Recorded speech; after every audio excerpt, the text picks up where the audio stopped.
بسم الله الرحمن الرحيم.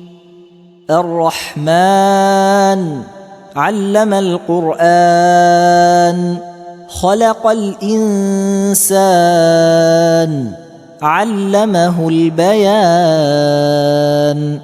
الشمس والقمر بحسبان، والنجم والشجر يسجدان. والسماء رفعها ووضع الميزان، ألا تطغوا في الميزان. وأقيموا الوزن بالقسط ولا تخسروا الميزان. والأرض وضعها للأنام، فيها فاكهة والنخل ذات الأكمام، والحب ذو العصف والريحان. فبأي آلاء ربكما تكذبان؟ خلق الإنسان من صلصال كالفخار، وخلق الجان من مارج من نار.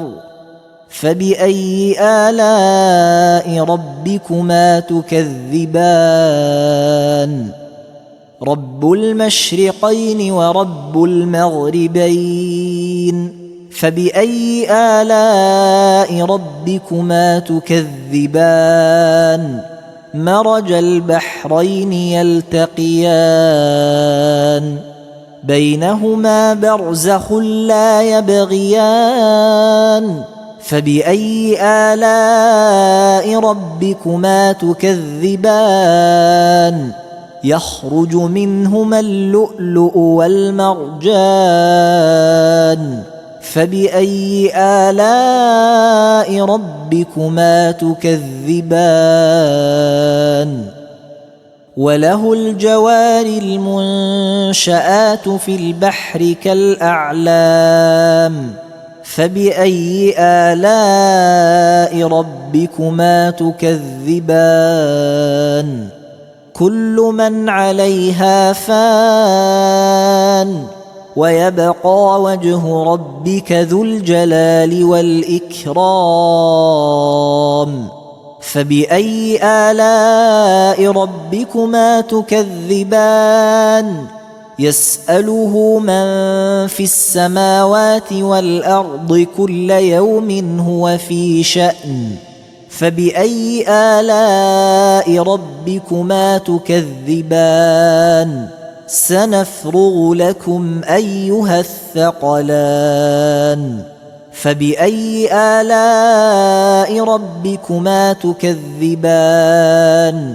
يا معشر الجن والإنس إن استطعتم أن تنفذوا من أقطار السماوات والأرض فانفذوا، لا تنفذون إلا بسلطان. فبأي آلاء ربكما تكذبان؟ يرسل عليكما شواظ من نار ونحاس فلا تنتصران. فبأي آلاء ربكما تكذبان؟ فإذا انشقت السماء فكانت وردة كالدهان. فبأي آلاء ربكما تكذبان؟ فيومئذ لا يسأل عن ذنبه إنس ولا جان. فبأي آلاء ربكما تكذبان؟ يعرف المجرمون بسيماهم فيؤخذ بالنواصي والأقدام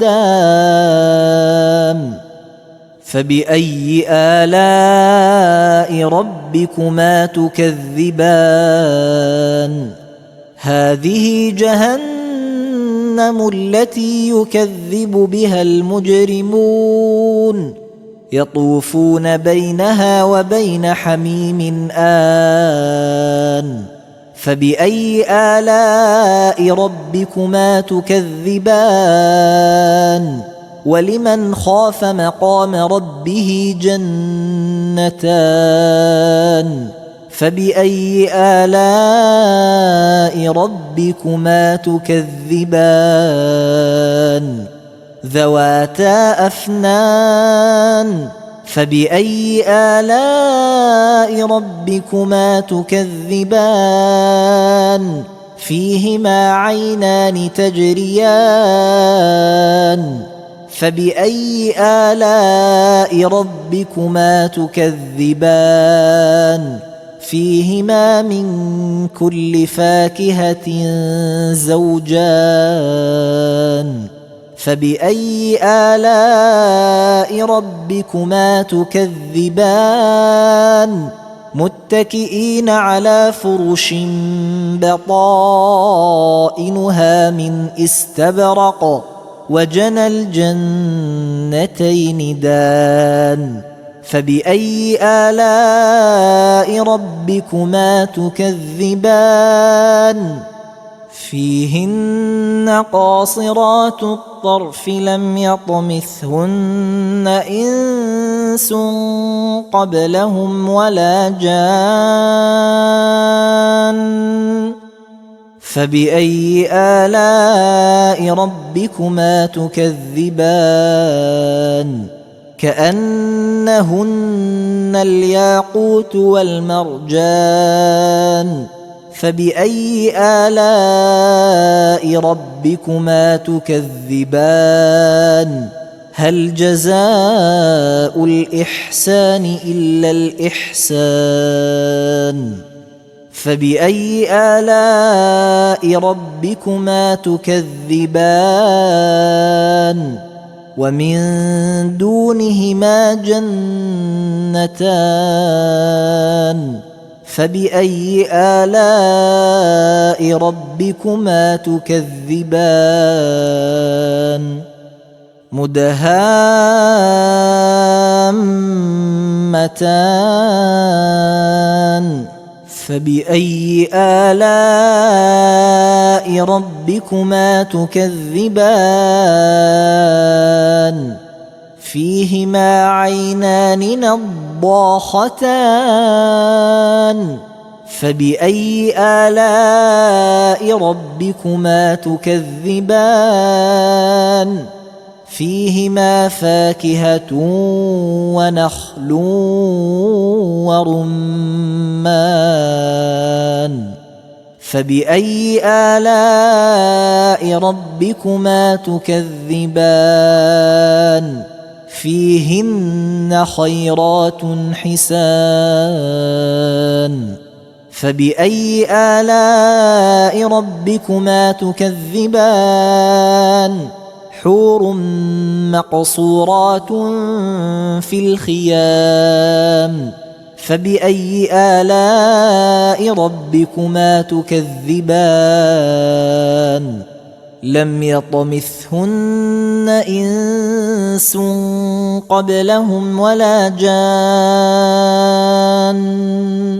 فبأي آلاء ربكما تكذبان متكئين على رفرف خضر وعبقري حسان فبأي آلاء ربكما تكذبان تبارك اسم ربك ذي الجلال والإكرام